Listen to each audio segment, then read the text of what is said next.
उन्हाळा सुरू झाला की मावळातील नद्या, धरणं आणि जलाशयांवर पर्यटकांची गर्दी वाढते आणि त्याचबरोबर वाढतात दुर्घटनाही. धक्कादायक बाब म्हणजे फक्त 4.5 महिन्यात मावळ तालुक्यात बुडून तब्बल 44 जणांना आपला प्राण गमवावा लागला आहे. अनेक कुटुंबांचा आधार हरपला, अनेक पालकांची स्वप्न एका क्षणात उद्ध्वस्त झाली. काही जण स्वतः बुडतात तर काही मित्रांना वाचवताना मृत्युमुखी पडतात. अशा प्रत्येक दुर्घटनेनंतर मदत कार्य, शोध मोहीम आणि पोलिसांना सहकार्य करण्यासाठी धावून जाते वन्यजीव रक्षक मावळ ही संस्था. नमस्कार, मी विवेक इनामदार आणि आपण पाहत आहात मावळ ऑनलाईन. आज आपल्यासोबत आहेत वन्यजीव रक्षक मावळ संस्थेचे संस्थापक अध्यक्ष निलेश गराडे. अनेक दुर्घटनांमध्ये स्वतःचा जीव धोक्यात घालून त्यांनी व त्यांच्या टीमने मदत कार्य केले आहे. निलेशजी, मावळ ऑनलाईनमध्ये आपले मनपूर्वक स्वागत. मस्त. मावळ तालुक्यामध्ये जलाशयांमध्ये, नद्यांमध्ये तरुण तरुणी बुडण्याच्या दुर्घटना दिवसेदिवस वाढत चालल्या आहेत. तुम्ही जेव्हा प्रत्यक्ष घटनास्थळी जाता तेव्हा तिथलं काय चित्र असतं? आता घटनास्थळी गेल्यानंतर बरीच लोक असतात की ह्या ठिकाणी बुडलेले, गाववाले जमलेले असतात, पण पाण्यात कुणी उतरत नाही. फक्त लोक बघत असतात की बाबा अशा अशा ठिकाणी माणूस बुडलेला आहे, त्याला लवकरात लवकर काढावा. पण असं कुणीही डेअरिंग डायरेक्ट करत नाही की पाण्यात उतरण्यासाठी. मावळामध्ये कुठल्या नदीमध्ये, कुठल्या ठिकाणी, पर्यटनस्थळी किंवा कुठल्या जलाशयांमध्ये हे बुडण्याचे प्रकार जास्त घडलेले आहेत? मावळामध्ये इंद्रायणी नदी, पवना नदी, जाधववाडी धरण, कासरसाई धरण, बाकी काही विहिरीमध्ये आहेत, पवना धरण, अशा ठिकाणी आहे. पण ते धोके काय आहेत नक्की तिथं की त्याच्यामुळे या घटना वारंवार घडत आहेत? धोके सांगायचं तर जे जलाशयाच्या बाजूने गाळ काढला जातो मशिनीच्या साहाय्याने, तर मशीन साहाय्याने गाळ काढल्यामुळे तिथं खडे जास्त खोल झाले गेले असतात. खोल झाल्यामुळं लोकांना त्याचा अंदाज येत नाही की काही ठिकाणी सरळ प्लेन असतं, अचानक खड्डा येतो, अचानक प्लेन होतं. त्यामुळं लोकांना खोलीचा अंदाजच मिळत नाही काय तो. तरुणांच्या बुडण्यामागची मुख्य कारणं काय वाटतात? ओव्हर कॉन्फिडन्स, पाण्याचा अंदाज न येणं, स्टंटबाजी का निष्काळजीपणा? आता निष्काळजीपणा पण म्हणता येईल. तर तरुणाच्या मुलं मुली जर एकत्र गेले तर ते मुलांच्या शोषा करण्यासाठी पण होतात, काही सेल्फी काढतात, एकत्र खेळत असतात पाण्यात. तेच सांगितलं की बाबा खोल अचानक कुठंही येतं. काही ठिकाणी दगडाच्या खाणी पाडल्यात, म्हणजे ज्या टायमाला धरण बांधण्या अगोदर तिथं खाणी झालेल्या आहेत, त्या खाणी असतात. म्हणजे सरळ जागा प्लेन असते ना, अचानक 20-20, 25-25, 30-30 फूट खोल असतं. म्हणजे कालचाच एक व्हिडिओ मी टाकला होता आपल्या याच्यावरती हो. की मुलगा खेळतोय, दोघंजण मित्र एकत्र खेळतात जाधववाडी धरणामध्ये, आणि एक जण समोर पोहत गेला, पुढं परत उंच, एक जण डायरेक्ट खाली गेला. हो. म्हणजे थोड्या अंतरामध्ये तो बुडला. असे बरेच प्रकार आहेत ते. तर एखाद्या मित्राला वाचवायला जाणारा तरुण देखील बुडतो आणि तो जीव गमावतो, तर काय चुका होतात नेमक्या? आता ज्याला पोहता येतं त्याने शक्यतो उडी मारू नये, पण मित्र आपल्या बुडत असल्यामुळं न पोहता येणारा माणूस त्याला हात देण्याचा प्रयत्न करतो किंवा तो उडी मारून बाबा त्याला वाचवतो का बघावा. ह्या कसं आत्ता मावळ तालुक्यात ह्याच महिन्यामध्ये 2 ते 3 प्रकार घडले की मित्र बुडतोय म्हणून वाचवण्यासाठी गेले. कालची ती मुलगी बुडण्यासाठी गेली, हो. तर तिलासुद्धा काढायला गेलं, पण त्या पोरासुद्धा पोहता येत नव्हतं. आणि जाधववाडी धरणात पण असे 3 जण गेले की एक बुडायला लागला, मग 2 जण गेले, पण त्या पहिल्याने दोघांना पकडलं आणि 3घंही बुडाले पाण्यामध्ये. हे भावनिक हे जास्त असतं. भावनिक न होता शांत डोक्याने ती परिस्थिती हाताळणं जास्त बरोबर. महत्त्वाचं वाटतं. बरोबर ना. आता ही जी आपली वन्यजीवरक्षक मावळ ही आपली जी संस्था आहे, ती संस्था सुरू करण्यामागची काय प्रेरणा होती? आता वन्यजीव रक्षक मावळ संस्था आपण पूर्वी साप पकडणे व जे पण पर्यावरणाविषयी जे काही रक्षण करता येईल आपल्याला, त्यासाठी आपण ही संस्था स्थापन केलं होतं. मावळ तालुक्यातील 22 जण आपण एकत्र होऊन आम्ही ही संस्था स्थापन केली होती. पण जसं जसं मावळ तालुक्यातील वेगवेगळे अष्टपैलू आम्हाला मिळत गेले की वेगवेगळे काम करणारे, तसे आपण त्याच्यावर काम करत गेलो. त्याच्यावर करता करता आम्हाला लोणावळ्याची शिवदुर्ग मित्र संस्था भेटली. शिवदुर्ग मित्र संस्था ही गेले 45 वर्षापासून आपत्ती व्यवस्थापन रेस्क्यूची कामं, सरपंच कामं करतात. पण त्यांच्याकडे आपण हे शिकून आपण मग पाण्यातले वॉटर रेस्क्यू किंवा दरी खरत करून पडलेलं चुकलेलं ह्याची मदत करत आपण ते पण शिकत गेलो. पण हे जे प्रेरणा काय की आता नावामध्येच वन्यजीव रक्षक आहे, तिथून मानवी जीवांचं रक्षणासाठी पण तुम्ही प्रयत्न करताय. बरोबर ना. आता आपण प्रेरणा म्हणजे पूर्वी मी साप पकडायला मला आवड होती. वन्य प्राण्यापासून मला पाळीव प्राणी, पोपट याच्याशी मी जास्त निगडीत होतो पूर्वी.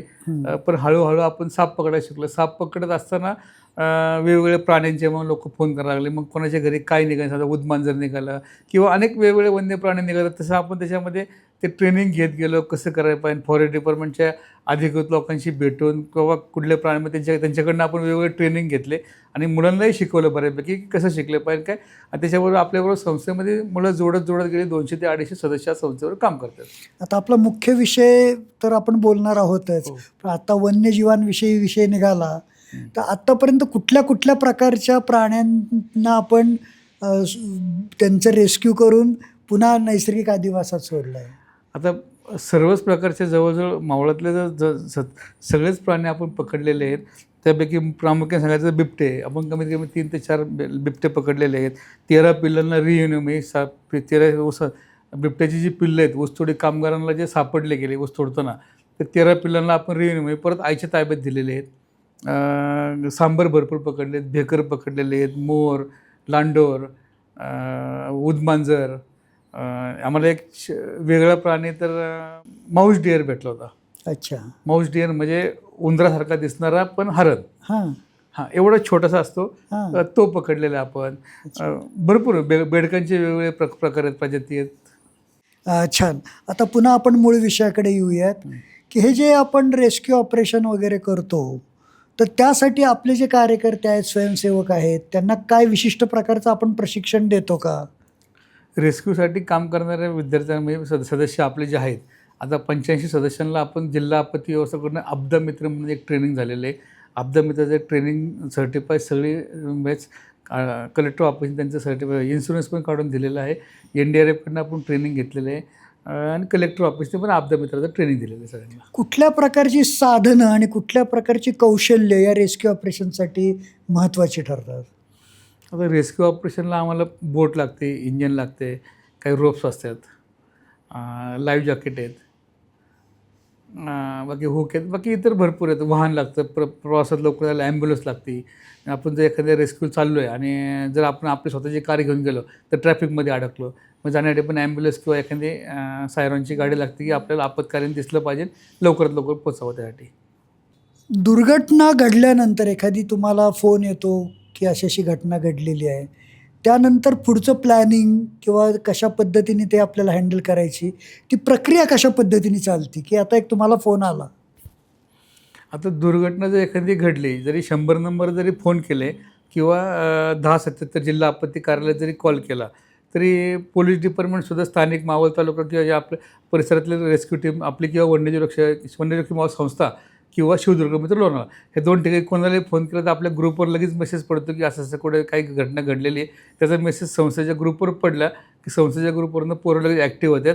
जे कोणी बघत त्याला कॉल केला होता की बाबा तुम्ही जवळ असाल तर या. पण जवळ असणारे लोक ज्या ठिकाणी समजा उदाहरण सांगायचं, मी तळेगावात राहिला आहे, तळेगावात तर आम्हाला कुंडमाळा जवळ आहे. जर कुंडमाळ्यात काही ॲक्सिडेंट घडला तर रस्त्याने असणारे ते कुंडमाळ्याच्या रोडला थांबतात, गाडीत बसून लगेच पुढे पोहोचत येऊन 10 ते 15 मिनटं आम्ही जागेवर असतो. पवनगरचा कॉल असेल तर कामशेट, वडगाव ज्या रस्त्याने जे रूट असतात रूटची पोरं जागेला येऊन थांबतात लगेच की मला आता घेऊन जा. मेसेज टाकला होता की मी येतो आहे. आपल्याला एखादा कॉल आहे, आपल्या 2 पोरांची गरज तरी 10 ते 15 पोरं लगेच तयार असतात रेस्क्यूसाठी. खूप छान. हा जो उत्साह आहे आणि लोकांच्या मदतीला धावून जाण्याचं, ते खरोखरच वाखाणण्यासारखं आहे. आता हे करताना जे प्रशासन असतं, प्रशासन आणि पोलीस प्रशासन यांचाही खूप महत्त्वाचा रोल असतो. यांच्याशी तुमचा समन्वय कशा पद्धतीने असतो? शक्यतो बरेच वेळा आम्हाला पोलिसांकडूनच फोन येत असतो किंवा जिल्हाधिकारी कार्यालयातनं आपत्ती व्यवस्थेचा नंबर येते. आम्ही सगळं सर्टिफाय असल्यामुळे त्यांचे नंबर आमच्याकडे असतात. आम्हाला ते लगेच सांगतात की असं जर कुठं कॉल पडला तरी तो येतो. दुसरी गोष्ट, सर्कल असतात, तलाठी असतात, हे सुद्धा आपल्या मदतीसाठी येत असतात कंटिन्यू. प्लस गावचे जे पोलीस पाटील आहेत, आता प्रत्येक गावचे पोलीस पाटील आपल्या ग्रुपला ॲड असल्यामुळे ते काही जरी कुठे घटना घडते लवकरात लवकर ग्रुपवर टाकतात. त्यामुळे आपण लवकर समजा एखाद्याचा जीव वाचण्यासाठी आपण 5-10 मिनिटात लवकर पोहोचू शकतो. त्यामुळे सगळ्या गावचे पोलीस पाटील सुद्धा ग्रुपला ॲड केलेले आहेत. पूर्वी एक गंमत म्हणून फायर ब्रिगेडला फोन करणं किंवा पोलिसांना फोन करणं असे काही व्रात्य मंडळींचे उद्योग चालू असतात. हम्म. अशा पद्धतीचा कधी अनुभव येतो का तुम्हाला, की घटना घडलेली नाहीये पण काहीतरी चुकीचाच मेसेज टाकलाय किंवा असं बरोबर काही? आहे, कधी कधी होत असतं. पण आम्ही काय करतो, शहानिशा पण करत असतो की खरंच काय घडलं, की जर समजा कुठे कोणी एखाद्याने मेसेज टाकला असं असं काही घडलेलं, जर पोलिसांचा फोन नसेल, स्थानिक ग्रामांचं असेल, तर आम्ही ग्रुपवर टाकतो की गावच्या पोलीस पाटलाला विचारतो कन्फर्म आहे का. तर पोलीस पाटील 5 मिनिटात आपल्याला कळवतो की खरंच घडले की नाही घडलं ते. कारण कसं आपण एवढ्या तयारीने जाणार आणि त्या ठिकाणी काहीच नसलं की ते सगळ्या वेळेचा यंत्रणा सगळ्याचाच अपव्यय असतो. नाही बरोबर ना, पण त्यासाठीच आम्हाला गावचे जे पोलीस पाटील आहेत, पोलीस पाटलांचा बऱ्यापैकी फायदा होतो. कारण की सगळ्यात पहिले त्या ज्या गावात घटना घडली त्या गावच्या पोलीस पाटलाला एक फोन जरी केला तरी पोलीस पाटील लगेच कन्फर्म करतो की येस या नो, जे घडलं ते लगेच कळतं. बरोबर. आता मदत कार्य आणि शोध कार्याच्या दरम्यान अनेक चांगले अनुभव येतात, वाईट अनुभव येतात. तर असे काही अनुभव सांगू शकाल, शेअर करू शकाल? बरोबर ना, आता मदत कार्य करताना आपण मस्त सगळ्या चांगल्या भावनेने करतो. आता एक मागच्या वर्षीचा जे एक अनुभव आहे की मी मोजून तळेगावातनं कुंडमळ्याला जायला मला 10 ते 15 मिनटं गेले असतील किंवा 20 मिनटं गेले असतील. पुढे बाहेर बरोबर, असेल तर हां. तर 15-20 मिनटं गेल्यानंतर सुद्धा 5 मिनिटात त्या मुलाला बाहेर काढलं. तर त्याच्या नातेवाईकाचे फोन आले की तुम्ही लेट आल्यामुळे आमचा माणूस बुडाला गेला. म्हणजे लोकांच्या भावना काय असतील. आता आपण लेट जायचं का, आम्हाला थोडंच माहिती असते की काय, एखादा कॉल आला त्यांची ते 100ला कॉल करणार, तिथून आपल्याला करणार, 15-20 मिनटं अर्धा जातो. आपण गेल्यानंतर मोजून 5 ते 10 मिनिटातच त्या माणसाला बाहेर काढलं, तरी त्या नातेवाईकांचं की तुम्ही आले असते तर तुम्ही इथं उभे असते तर आमचा माणूस जगला असता. मी ते एक रोष आहे. आणि काही चांगले पण अनुभव असतील ना, असतात ना चांगले, म्हणजे काहींचे आई वडील नातेवाईक असतात, ते बाबा पाय पडते की आमच्या काही करा, तुम्ही पैसे घ्या, पण आमच्या मुलाला बाहेर काढून द्या, शोधा, त्याला वाचवायचा प्रयत्न करा. भरपूर जण आहे की हातापाय पाडण्याचे प्रयत्न करतात की काही करा पण आमच्याला बाहेर काढा, किती पाहिजे तेवढे पैसे घ्या, पण आमचे एकाचे हात जोडून सांगायला की आम्ही एकही रुपये घेत नाही, आमची संस्था कोणाकडेही पैसे मागत नाही, कुणी मागितले देऊ पण नका. बरोबर. सतत घडणारे मृत्यू, रडणारे परिवारजन, तणावपूर्ण परिस्थिती, या सगळ्याचा कधी ताण येतो का हो तुम्हाला, की कधी असं नैराश्य जाणवतं की काय चाललंय काय हे? बरोबर, ते होत असं. कारण की नातेवाईक, एखाद्याचे नातेवाईक असतात, समजा आपल्याला ते रोज बघून तरी त्याचं काय वाटत नाही, पण ज्याच्या घरात एखादी दुर्घटना घडली जाते, त्यांचं रडं भरपूर काय असतं, लोक हे करतात. किंवा मित्र असतो, मित्र पाण्यात उडी मारायचं, त्यांना असं सांभाळणं, हे सगळं आपल्याला त्यावेळेस काय वाटतं. पण ज्यावेळेस आपण घरी येतो त्यावेळेस आपला थकवा जाणवतो किंवा एक डोक्याला टेन्शन असते की बाबा काय घडतंय काय नाही.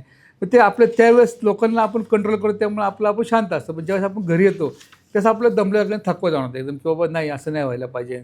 आणि अशा घटना अनोळखी लोकांच्या घडलं तर काय नाही, पण एखाद्या ओळखीच्या लोकांच्या घडलं तर आपल्याला जीवाशी असं वाटतं की मी बरेच वेळा आपण त्या लोकांचे कधी फोटो पण काढत नाही. आपल्या एखाद्या समाजातलं कोण असेल त्या माणसाला जर आपण ओळखत, आपण ते फोटोसुद्धा काढत नाही, इच्छा होत नाही आपली की जवळचे. मग अनोळखी लोकांना आपण कधी कधी फोटो काढून ठेवतो आपल्या माहिती ठेवा, पण जवळचं असेल तर आपल्याला फोटो पण काढायची इच्छा होत नाही काही गोष्टीची. म्हणजे कसं फार सारखं त्या परिस्थितीला सामोरं जाऊन जाऊन जाऊन सुद्धा त्यातून कसं मॅनेज करणं हे खूप अवघड पद्धतीचं हे आहे. तरी देखील तुम्ही हे करता, तुम्हाला खरोखरच हॅट्स ऑफ. आता अनेक प्रसंग तुमच्या ह्याच्यात घडतात की कधी एकाच ठिकाणी 4-4 जणं सुद्धा डेड बॉडीज तुम्ही काढलेल्या आहेत किंवा जसं एखाद्याला वाचवण्याचा तुम्ही प्रयत्न करता परंतु यश येत नाही. आणि असे रोजचं जे आहे त्यात त्यात असा काही एखादा प्रसंग आहे काही जो तुम्ही कधीच विसरू शकत नाही? आता वाचवण्याचा प्रयत्न आपण करत असतो. समजा गेले 2 वर्षापूर्वी आपण एक मुलीची डेड बॉडी शोधत होतो. त्यावेळेस कुंडमाळ्यावरनं एक गृहस्थ पाय घसरून पडला. तो अर्धा किलोमीटर पुढे वाहत आला. ते शोधत असताना? हो, आपण दुसऱ्या मुलीची बॉडी शोधत होतो, असताना? त्यावेळेस एक जण अरे तिथं वा. वाहत आला. हां. आपण बघितलं, आपली बोट आपण स्पीडने पळून त्या माणसाजवळ गेलो, तो खाली गेला होता. आपल्याच ग्रुपमधला निनाद काकडे म्हणून मुलगा आहे, तो त्याने खाली जाऊन त्या मुलाला वरती काढला, बोटीत घेतला आणि त्याला CPR दिलं. बोटीत CPR मधून एक 7 ते 8 मिनिटाच्या प्रोसेसमध्ये तो परत ओके झाला. अच्छा. आता ऑलरेडी तो गेला होता. आणि पुराच्या पाण्यामधून वाहून अर्धा किलोमीटर पुढे येणं आणि तो माणूस तिथं परत त्याला जिवंत करणं हे वेगळं होतं. पण तो माणूस जगला. असा सोलापूरचा माणूस होता. आज त्याची व्हिडिओ पण आपल्याकडे आहेत. आपण एकदम मस्त, म्हणजे एकदम म्हणजे असं वाटलं पण नाही की तो जगेल. आपल्याला आम्ही ॲम्ब्युलन्सला कॉल केला, ॲम्ब्युलन्स बोलून घेतली, पण तो पाण्यातून बाहेर जास्तपर्यंत ओके आला. क्या बात आहे. जे एखाद्याला खरोखर म्हणजे देवदूतासारखं त्याला जीवदान तुम्ही दिलं, बरोबर. खरोखरच वाखाणण्यासारखं आहे. एक उत्सुकता म्हणून विचारतो, की तुम्ही अनेक वेळा बुडलेल्या घटना पाहिल्यात, त्यानंतर तुम्ही पोहोचता. काही वेळेला वाचवणं शक्य होतं, काही वेळेला बरोबर. आपल्याला मृतदेहच बाहेर काढावा लागतो. तर बुडल्यानंतर माणूस जगण्याचं किती वेळ असतो, की ज्याच्यामध्ये त्याला मदत मिळाली तर तो वाचू शकतो? बुडल्यानंतर एक 10 ते 15 मिनिटं भरपूर झाली. हं. 10 ते 15 मिनिटात बाहेर काढता आपण CPR देऊन वगैरे पोटातलं पाणी काढून माणूस जगू शकतो. कधी-कधी अर्धा तास पण चालतो. पण त्याच्यात जास्त वेळ गेला तर मग 90% नो गॅरंटी. एखादा चान्स बाबा माणूस होऊ शकतो. त्यामुळे ती खबर लवकर मिळणं लवकर. आणि मदत लवकर जितक्या लवकर पोहोचेल पोहोचणं. तितके वाचण्याची शक्यता चांगलं. वाढते. बरोबर आहे. आता हे जे मृत मुलं आहेत त्याच्यामध्ये शाळकरी महाविद्यालयीन मुलांचं प्रमाण खूप जास्त आहे. तर पालक आणि शिक्षकांनी नेमकी काय काळजी घ्यावी, की या अशा घटना टाळता येऊ शकतील? आता पालकांनी माझं तर वैयक्तिक म्हणणं आहे, की बाबा मुलांना नदी, विहीर जे पूर्वी जे पालक करत होते, की मुलांना विहिरीवर घेऊन जायचे, नदीवर घेऊन जायचे, पोहायला शिकवायचे, स्वतः त्यांच्याबरोबर पोहायचे. वेगवेगळे घरगुती उपाय करून सुद्धा म्हणजे काय पूर्वी लोकं प्लास्टिकचा डबा बांधायचे, पांघराचं तो लाकूड पांघराचा मिळायचं. मोदळा हे असायचा. असं पूर्वी चालायचं. आत्ता स्विमिंग पूलवर जाते, स्विमिंग पूल असतो 5 फुटाचा, त्याच्यामध्ये ना मुलांना नीट पोहता येत ना काय, आणि एवढी किलबिल गर्दी असती, की जिथं 10 लोकांचा स्विमिंग पूल तर 100-100 मुलं पोहत असतात. त्यांना हातपाय मारायला चान्स पण नसतो. आणि मग त्या मुलांना काय फक्त एन्जॉय करणे, एक तासभर फक्त पाण्यात खेळणे आणि घरी जाणे. ह्याच्यात तर मुलांना पोहणं हा प्रकार माहितीच राहिला नाही काही. तर पालकांनी सुद्धा महिन्यातनं किंवा 6 महिन्यातनं आपल्या मुलाला घेऊन जायला पाहिजे नदीवरती, विहिरीवरती. हां, सेफ्टी बांधून ते मला वाटतं भीती वाटते तर सेफ्टीसाठी सेफ्टी इक्विपमेंट बरोबर घेऊन जाऊन मग सोडणे. पण ते शिकल्याशिवाय मुलांना अनुभव पण येणार नाही आहेत. तर तुम्ही स्विमिंग पूललाच मुलांना घेऊन जात बसले. स्विमिंग पूलमध्ये एवढं प्रचंड, कारण की ते बिझनेससाठी केलेलं स्विमिंग पूल आहे. एक जिथं 10-20ची कॅपॅसिटी तर 100-100, 200-200 मुलं खेळतात. त्यांना इथून 2 हात मारतात, तिसरा हात मारता येत नाही, कारण समोर कोणते आडवं आलेलं असतं. बरोबर. तर मुलांना शिकवलं गेलं पाहिजे. आणि मुलं आजकाल ह्याच काळाने मुलं कुठे ग्रुपला फिरायला तलावावरती बाबा रील्स, आता सध्या WhatsApp ग्रुपवरती एवढे रील्स चालू झाले वेगवेगळ्याचं, Instagram म्हणा, की रील बघून बघून मुलाला इच्छा होती की आपण तिकडे जावं. पण तिकडे गेल्यानंतर मुलं जर एकत्र असेल तर त्यांना पाण्यात उतरायचा मोह आवरत नाही आहे. ते पाण्यात उतरतात. मग त्यामुळे हे खोलीचे अंदाज कळत नाही. त्यामुळे हे ॲक्सिडेंट घडतात. मग कॉलेजवाले किंवा शाळेचे जे आहेत हॉस्टेल असतात, काय असतात, हे सुट्टीशी बंब मारून ते ट्रिप काढले. तर बाबा त्यांनी प्रत्येक वेळेस अवेअरनेस केला पाहिजे, की बाबा तुम्ही जाऊ नये कुठे. गेले तर कोणाच्या ओळखीच्यांना घेऊन जा, घरच्यांना घेऊन जा, मोठी माणसं कोणतरी बरोबर जा. पालकांनी सुद्धा सांगितलं पाहिजे, बाबा तुम्ही चालले तर तुमच्याबरोबर मी पण येतो. आपण जाऊया, तुम्हाला जिथं काय एन्जॉय करायचं करा, आम्ही तुमच्याबरोबर आहे. तर कमीत कमी हे ॲक्सिडेंट घडत नाही आहेत. म्हणजे मुलांना असं आहे, की मुलांना फिरायला पाठवून नकाच, नकाच. असं म्हणण्याऐवजी त्यांना तुम्ही आधी असं तयार करा, की कुठल्याही परिस्थितीला ते सामोरे जाऊ सामोरं जाऊ शकतील. शकते. म्हणजे त्यांना पोहायला शिकवणं वगैरे, हे म्हणजे ज्याच्यामुळे आपला जीव वाचवता आला पाहिजे, त्या स्किल्स हे प्रत्येक पालकांनी आपल्या मुलांना देणं हे आवश्यक आहे. बरोबर. म्हणजे नुसत्या स्विमिंग पूलमध्ये न पाठवता 5 फुटाच्या तुम्ही जसं उदाहरण दिलंत, की मोठ्या जलाशयांमध्ये सुद्धा कशा पद्धतीने आपण आपला जीव वाचवता आला पाहिजे, कशा पद्धतीने पोहता आलं पाहिजे, त्याचं प्रशिक्षण पालकांनी, शिक्षकांनी मुलांना देण्याची बरोबर. गरज आहे. उलट गेल्या वर्षीच एक तुम्हाला सांगायचं राहिलं, की गेल्या वर्षी देहुरोडा हद्दीमधील एक पाणीपुरी आईस्क्रीम राजस्थानी कुटुंब होतं. ते आपल्या देहुरोड गावाजवळ बोडकीवाडी बंधाऱ्यामध्ये ऑल फॅमिली एन्जॉय करत होती, पाण्यात खेळत होती. हां. पाणी जरी कमी होतं तरी खेळत होती, नदीच्या पात्रामध्ये खेळत होती. खेळता खेळता असे पाणी बुडत असतानाच त्याच्या मध्यभागून एक मुलगा गायब झाला. त्यांना कळलं नाही. नंतर अर्धा तासाने व्हिडिओ बघतात की मुलगा गायब आहे, व्हिडिओ काढणारा सुद्धा बघतोय, आणि मग शोधत नाही गेलं. मग आपली टीम गेली, त्या मुलाला काढून दिलं. एक बाबा प्रसंग, पालक बरोबर असताना सुद्धा आपल्याबरोबर आहेत तर घटना ते लक्ष घडू दिलं गेलं शकतात. पाहिजे. बरोबर आहे. हां. सगळे एवढे एकावेळच्या अंगावर पाणी उडवलं की त्यांना कळलं नाही की आपला मुलगा खाली बुडाला म्हणून. अरे बापरे, भयानकच. काय ते प्रसंग ओढवला असेल त्या बरोबर ना. कुटुंबावर. तर सोशल मीडियावर धोकादायक रील्स करतात, स्टंट करतात, हे फोटोशूट आहेत, याच्यामुळे दुर्घटना वाढत आहेत असं वाटतं?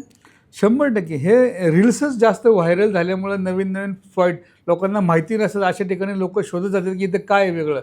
रील्स काढणारा कसं आहे फोटोशॉप करतो, त्याला थोडंसं व्यवस्थित करून पाठवतो. जरी त्या ठिकाणी तशी जागा नसेल तर ती जागा चांगली म्हणून दाखवली जाते. त्या ठिकाणी नवीन नवीन पर्यटक जावा, नवीन बाबा ठीक आहे मावळाचा पर्यटक व्हायला पाहिजे, लोकांना रोजगार मिळाला पाहिजे की बाबा पर्यटन स्थळ का डेव्हलप होते, विकसित होते की कोणतरी तिथं हॉटेल व्यवसाय करतं किंवा बिझनेस करतो आणि नवीन स्पॉट दाखवलं तर की तिथे या म्हणजे तिथं तुम्हाला स्पॉट नवीन मिळेल. अशा हिशोबाने लोक सोशल मीडियावर टाकले जातात आणि ते रील्स बघून ते लोक तिथं पोचल्यानंतर ती जागा व्यवस्थित नसते, अनुभवी नसते, त्या ठिकाणी कोणी जात नसतं. मग दुर्घटना तुम्ही सांगायचं तर ह्यात हेच 2-3 महिन्यापूर्वीची गोष्ट आहे. एके व्हॅली, लोणावळ्याजवळ एकोले व्हॅली, कमीत कमी 2-2.5 तास प्रवास करून खाली जावं लागते. 2-2.5 तास प्रवास करून खाली गेल्यानंतर फक्त काय नाही, दरी आहे आणि त्यात एक छोटासा कुंड आहे. तो कुंड एवढा खोल आहे की 30 ते 40 फूट खोल आहे. अरे बाप. आणि मुलं एवढे दमल्यानंतर तिथे जाऊन बसतात. मग सेम प्रोपोर्शन ते कुंड कोणाला माहीत नसतं किती खोल आहे काय आहे. कुंड खोली की लईतलं किती एक 30 बाय 20चा कुंड असेल, पण तो एवढा खोल आहे, खोली जास्त आहे. मग ते कुंड बसून थोडंसं पुढे गेलं की डायरेक्ट असं मस्त बघायला असं स्पॉट आहे. पण तो कुंड क्रॉस करणं हा सगळ्यात अवघड विषय असतो. ज्याला स्विमिंग करता जाऊ शकतो, ज्याला नाही करता येत पण एखादा डेअरिंग करतो की थोडंच अंतर आहे. पण तिथं पण बरेचसे प्रकार घडले आहेत की तिथं बुडल्या जातात. मग तिथं बुडल्यानंतर रेस्क्यू टीमचं एवढं काम बेकार असतं की प्रवास करून 3 तास जायचं, तिथं ती बॉडी पाण्यातनं बाहेर काढायची आणि बाहेर काढल्यानंतर त्याला डोंगर 3 तास 4 तास वरती चढवत त्याला डेड बॉडी वरती आणणं सगळ्यात कसरत. आणि की बाबा असा प्लेन रोड नाही, काय नाही, तिथं वाहन जाऊ शकत नाही, डोंगर दरी सगळे कडे कठारे चढत ती बॉडीज बाहेर काढावं लागतात. सगळ्यात अवघड काम ते आहे. मग लोकांनी अवघड ठिकाणी गेले तर स्वतःची काळजी किंवा सेफ्टीचं पाण्यात माहीत नाही तर उतरू नये. उतरल्यानंतर काय आता रोज रील्स बघतात पण दिसतंय पण की किती अपघात घडले गेले, तरी लोक ऐकत नाही, मुलं करायचे ते करत असतात. अनेक दुर्घटनांमध्ये निष्काळजीपणा किंवा व्यसनाधीनता याचाही महत्त्वाची भूमिका असते. तर असे काही उदाहरणं तुम्हाला याल की जे व्यसनामुळे त्यांचा जीव धोक्यात आला? आहेत ना, बऱ्यापैकी असे उदाहरणं आहेत की मित्र येऊन पार्टी करतात, गप्पा मारतात, नदीच्या किनारी किंवा तलावाच्या किनारी ते बसलेले असतात, धरणाच्या बाजूला बसलेले असतात. मित्रांची पार्टी होती, मटण आणलं जातं किंवा काही वेगवेगळ्या प्रकारच्या पार्ट्या होत्यात. पार्ट्यामध्ये मग पार्टी चालू असताना काहींची पैंज लागते की नाही मी जाऊ शकतो पलीकडे, तू जाऊ शकतो. असे बरेच जण म्हणतात की नाही आम्ही धरण आरपार करू, नदी आरपार करू. नदीला प्रवाह असतं, धरणात खोल असते, धरणाचं अंतर लांब असतं, तरी पण काही जण पैंज लावतं की नाही मी जाणारच. ह्याच्यामध्ये बऱ्याचशा दुर्घटना म्हणजे मावळ तालुक्यात किंवा आत्ता ह्या 2-3 महिन्यामध्ये 3 ते 4 प्रकार असेच घडले की पैंज लावून पुढे जात असताना ते बुडाले गेले. अरे बापरे. आपल्या इंदोरीमध्ये इंद्रायणी नदीसुद्धा हाच प्रकार झाला. मित्राच्या भावाच्या मुलाच्या वाढदिवस साजरा करायला मित्र एकत्र बसले, पार्टी केली आणि नदीचा प्रवाह क्रॉस करायला गेले. वाहतं पाणी होतं, खाली जलपर्णी, समजा पाण्यामधून खाली जलपर्णी आलेली, वेगवेगळे वेली असतात. पोहत असताना म्हणजे पोहणारा जरी चांगला असेल तरी खाली गवत पायात कधी गाठ बसली जाते, अडकली जाते. ते पायसारखे हलून ते कधी गाठ बसून कळत नाही, माणूस अडकून बसतो, खाली ओढला जातो. कधी काही ठिकाणी भोवरे असतात पाण्याचे, भोवरे म्हणजे पाण्याचा प्रवाह स्पीड नेऊन डायरेक्ट कमी झाली तर भोवरा तयार होतो, तो प्रकार आहे. त्यामुळं हे असे दुर्घटना होत असतात. आणि बऱ्यापैकी काही समाज आहे की बाबा दारू पिल्यानंतर काही आपल्याला कळत नाही. आत्ताचं जाधववाडीचा किस्सा आहे, परत पूर्ण फॅमिली, मुलगा, जावई सगळे एकत्र असताना मुलगी आणि वडिलांची पैंज लागले की धरणाचा भाग क्रॉस करायचा आणि क्रॉस करत असताना मुलगी पुढे गेली आणि मागून वडील एक थोड्या अंतरावर गेले. तिला माहितीच नाही की मागे वडील आपले बुडाले. मध्यभागी असल्यामुळे बघणारे सगळे बघत होते पण कुणीच जाऊ शकत नाही, कारण एवढ्या अंतर कमीत कमी ते 300 मीटरच्या आसपास पाण्यामध्ये गेले होते. आणि तिथून पुढे जाऊन खाली खोल की 100-150 फूट आहे की त्याला शोधण्यासाठी एवढा त्रास झाला. PMRD, NDRF, आपली संस्था शिवदुर्ग या 4-5 संस्थांच्या 2 दिवस शोधले तो सापडला नाही, एवढ्या खोल पाण्यात तो गेला होता. पण ते करताना त्यांनी करून गेले, पण नंतर शोधण्यासाठी किती यंत्रणा शासनाचे लागतात, कामाला लागतात, आपल्याकडे संस्था लागतात की हेच नाही की बाबा किरकोळ करण्यासाठी काय तुम्ही दारू पिले आणि पैंज लावून असे प्रकार काही करू नये. व्यसन आणि अति आत्मविश्वास, बरोबर, पैजा या अति आत्मविश्वासातूनच लावल्या जातात आणि त्याचे त्या शेवटी जीवावर बेतल्याची उदाहरणं आहेत. जेव्हा म्हणजे दारू पिऊन जर तुम्ही पैन लावून असेल लावून नये, तुम्ही सतत खरंच जेव्हा तुम्हाला चांगलं येत असेल तर करा, पण दारू पिल्यावरती शक्यतो पाण्यामध्ये उतरू नये. आणि हे बरेचसे प्रकार हे पार्टी केल्यानंतर झालेले असतात. आणि दुसरं अजून एक तुम्हाला सांगायचं तर आपल्या गोष्टीमध्ये की बरेचसे जे पाण्यामध्ये मुलं अडकले आहेत. आता आमचे इंदुरीमध्ये सुद्धा एक गृहस्थ आहे, तो म्हणजे पाण्यात पोहणारा एक्सपर्ट, म्हणजे तो बाहेरचं जे इथलं बाहेरचं होता बाहेर, ते जे मैत झाल्यानंतर मैतीचं जे राख टाकली होती त्या राखीतून सोनं चालणारा माणूस. हं. सोनं चालणारा माणूस दिवसभर सोनं चाललं, भरपूर त्या 4-5 जणांना भरपूर सोनं सापडलं. कोटेश्वरीचा किस्सा आहे. हं. आणि तो शेवटी संध्याकाळी 3-4 वाजता म्हणला मी पलीकडे जाऊन अलीकडे येतो. तो पलीकडे गेला, सगळ्यांसमोर तो पाण्यात बुडला, पण जलपर्णीत गेला. आज असे 10 दिवस झाले तो अजून भेटलेला नाही. अरे बापरे.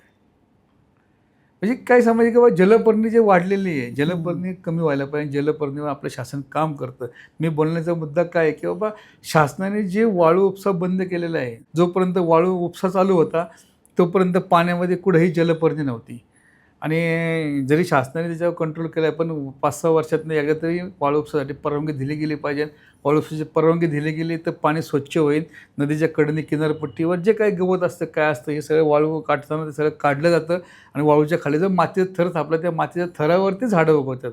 ज्यावेळेस तुमची वाळू रिफ्रेश म्हणजे कंटिन्यू काढली जाते, नवीन वाळू येते, त्याच्यावरती गवत उगवत नाही.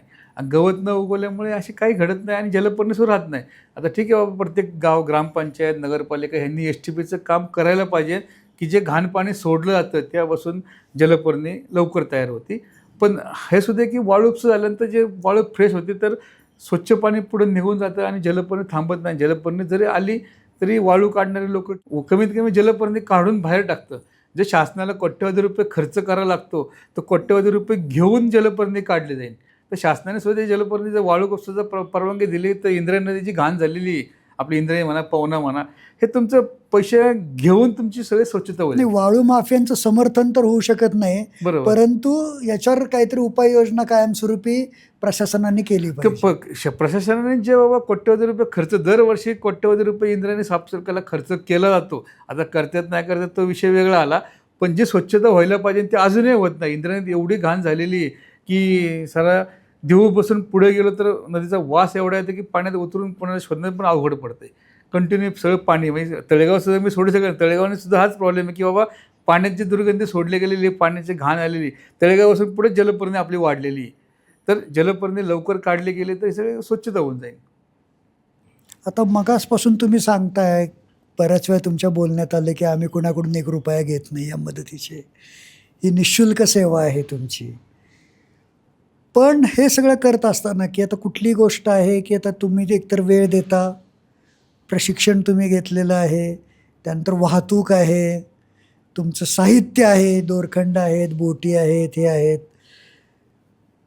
ह्या सगळ्या गोष्टीत मोठ्या प्रमाणात खर्च आणि समन्वय या दोन्ही गोष्टी लागतात. बरोबर. पण हे सगळं गणित मनुष्यबळाचं आणि खर्चाचं हे तुम्ही कसं जमवता? आता मनुष्यबळ बघा, ज्याला ह्या गोष्टीची आवड आहे आम्ही त्याच लोकांना घेतो. कारण की किती जरी म्हणलं तरी बाबा स्टँडर्ड किंवा जे सुशिक्षित फॅमिली आहे, बिझनेसवाले हे आमच्यावर कोणी येत नाही. जे गावातली सर्वसामान्य मुलं किंवा जे आत्ता जस्ट पासआउट झालेली आहेत किंवा रिलॅक्स आहेत, कोणी काम झालेलं नाही, अशी लोकं आम्ही जमा करतो. ते बाबा गावात कोण चांगलं काम करतं, काय आहे, ज्याला आवड आहे ते आमच्याबरोबर येऊन ते लोकं शिकले, त्याच्यावर त्यांना याची आवड आहे. तर काहींचे बिझनेस आहेत, काहींचे फॅब्रिकेशन आहे, 2 व्हीलर गॅरेज आहे, काही कंस्ट्रक्शनचे वेगवेगळे काम करतात. हे आपल्याबरोबर ते त्यांना आवड असल्यामुळे ते स्वतःहून येतात. त्यामुळं कोणी 1 रुपया घेत नाही किंवा कोणी पैशाची मागणी करत नाही. आणि पेट्रोलचा समजा गाडीचा खर्च, तर गाडी मी माझी स्वतःची एक गाडी दिलेली आहे संस्थेला आईवडिलांच्या नावाने स्मरणार्थ. आणि दुसरी गाडी आपले देवरोडचे पत्रकार अमीन शेख त्यांनी एक आपल्याला टेम्पो ट्रॅव्हल दिली, जुनी गाडी होती त्यांच्याकडे. त्यांनी पण आपल्या 2 गाड्या आपल्याकडे आहेत.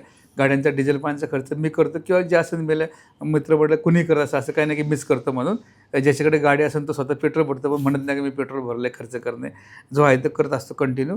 आणि बाकी रेस्क्यूचा जाणे येण्याचं जवळ आहे, लांब असेल तरी आम्ही शक्यतो टाळतो. काही म्हणजे जर कुणी म्हणलं भरा तर मग जर पेट्रोल भरलं तर पेट्रोल, पण जास्त म्हणजे 200 किलोमीटर 300 समजा मुंबईला जायचं किंवा लांब जायचं आहे. आता मागच्या बीडला गेलो होतो, वेगवेगळ्या ठिकाणी गेलो होतं, पेट्रोलचं काय असेल ते भरा म्हणतो आम्ही. पण मावळ तालुका पुणे जिल्ह्यात कुठेही गेलं तर आम्ही 1ही रुपयाची मागणी करत नाही का द्याच म्हणून.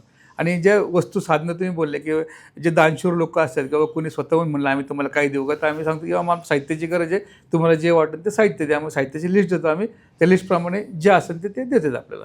हे दुर्घटना घडल्यानंतर मदतीला तर तुम्ही तत्पर असताच, हो. पण दुर्घटना घडू नयेत यासाठी जनजागृतीचं प्रबोधनपर काय कशा पद्धतीने काम करते? जनजागृतीचे काय उपक्रम राबवले जातात? आम्ही शाळा, कॉलेज, कंपनी या ठिकाणी जनजागृती कार्यक्रम घेत असतो दरवर्षी. तळेगावमध्ये इंद्रायणी विद्या मंदिर म्हणा, डी.वाय. पाटील कॉलेज आहेत, कामशेटला शाळा आहेत. बऱ्याचशा शाळा आणि ग्रामपंचायत आपण कार्यक्रम घेत असतो की दुर्घटना घडू नये. नंतर NSS म्हणजे RCC NSSचे कॅम्प असतात, त्या कॅम्पमध्ये जाऊन मुलांना शिकवत असतो की बाबा कसे ट्रेक कसे केले पाहिजे, काय करायला पाहिजे, स्वतःचं रक्षण कसं करायचं, हे सगळे आमचं जनरल चालू असते कंटिन्यू. इंद्रायणी कॉलेजने आपल्या संघ हे पण केलं आहे, संस्थेवर टायप पण केलेलं आहे 1 वर्षासाठी की तुम्ही मुलांना काय काय शिकवता, काय नाही. आपण त्याच्यामध्ये सरपंच ज्ञान शिकवतो, रेस्क्यू कसं करायचं, नंतर फायरचं काय, वेगवेगळे सेक्शन चालू असतात आपले. समाजाने आणि प्रशासनाने काय केलं पाहिजे यासाठी आणखीन? आता प्रशासनाने बोललं तर प्रशासनाने ज्या ठिकाणी जाऊ नये त्या ठिकाणी जाऊन न देण्याचे बोर्ड लावले पाहिजेत. आता जे नवीन नवीन जागा डेव्हलप होतात, नवीन नवीन लोक त्या ठिकाणी जातात, त्या ठिकाणी प्रशासनाने किंवा प्रशासनाने म्हणण्यापेक्षा ग्रामपंचायतीच्या लोकांनी किंवा ग्रामस्थ आहे ज्या ठिकाणी नवीन लोक यायला लागल्यात त्या ठिकाणी जाण्यास त्यांना टाळावे. किंवा जर प्रत्येक ग्रामपंचायतीचे नवीन पर्यटक तिथे येत असतील तर त्यांच्याबरोबर एक गाईड किंवा स्वतःचा म्हणजे त्या लोकांना रोजगार पण चालू होईल आणि पर्यटक जाणाऱ्यांसाठी पण तो फायदा राहील की बाबा सेफमध्ये. बरीच लोकं, आता मी उदाहरण सांगतो तुम्हाला, नवीन कॉलेजची मुलं बाहेरून गावून सगळे आलेले असतात आणि कुठेतरी ट्रेकला जातात. ट्रेकला जाऊन ते जातात जागेवरती कशा तरी, पण येताना त्यांना वाट माहीत नसती. आणि जंगल असं आहे की जंगलामध्ये तुम्ही 1 इंच 1 पाऊल जर दुसऱ्या वाटेला टाकलं तर तुम्ही भरकटलं जाता.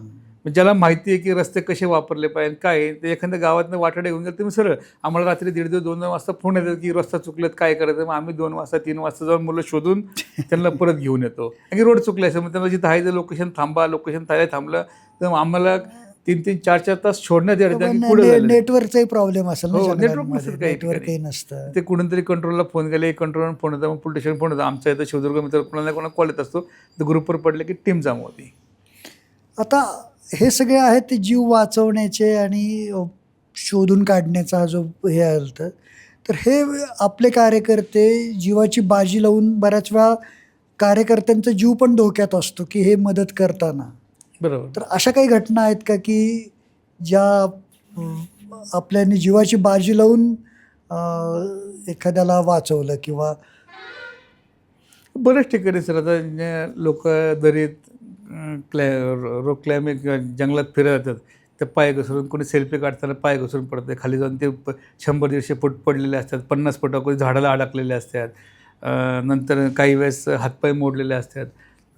कुणी ट्रेकला गेलेले आणि गडावरती गेले आणि त्याचा पाय मोडला किंवा क्लॅम्प आले किंवा हाडाच्या गादी दुखल्यामुळे त्यांना चालता येत नाही. अशांना आपण रेस्क्यू करून त्यांना स्वतःहून उचलून खाली आणतो.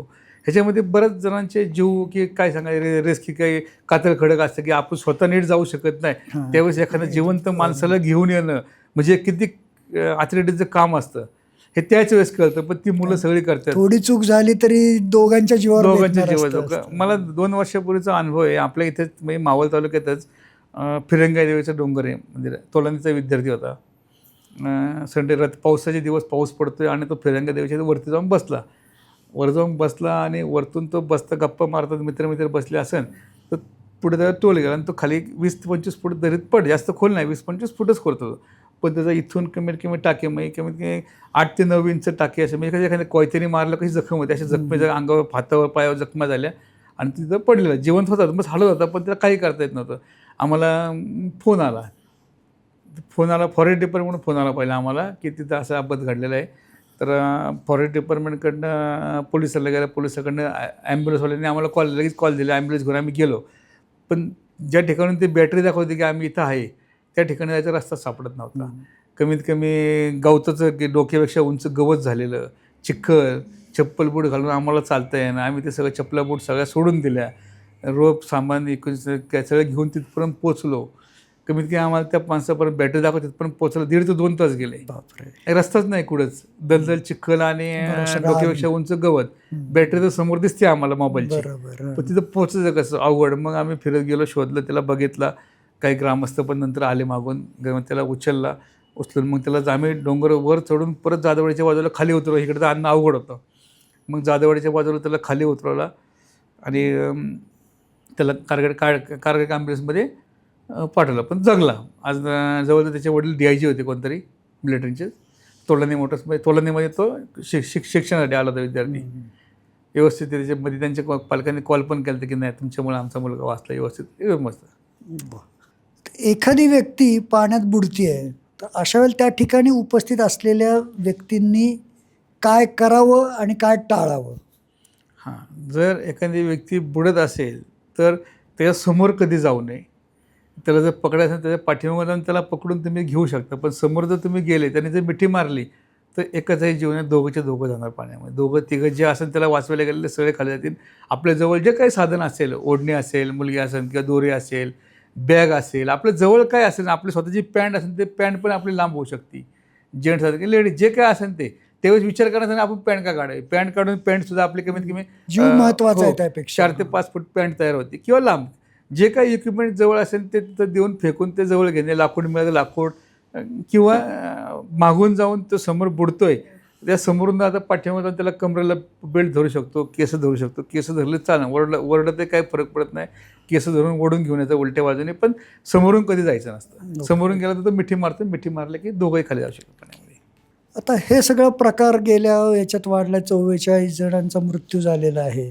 या पार्श्वभूमीवर या पॉडकास्टच्या शेवटी तुम्ही मावळातील तरुण, मावळात बाहेरूनही मोठ्या प्रमाणात तरुण येतात किंवा पर्यटन करणारे तरुण, पर्यटक, तर यांना काय संदेश द्याल?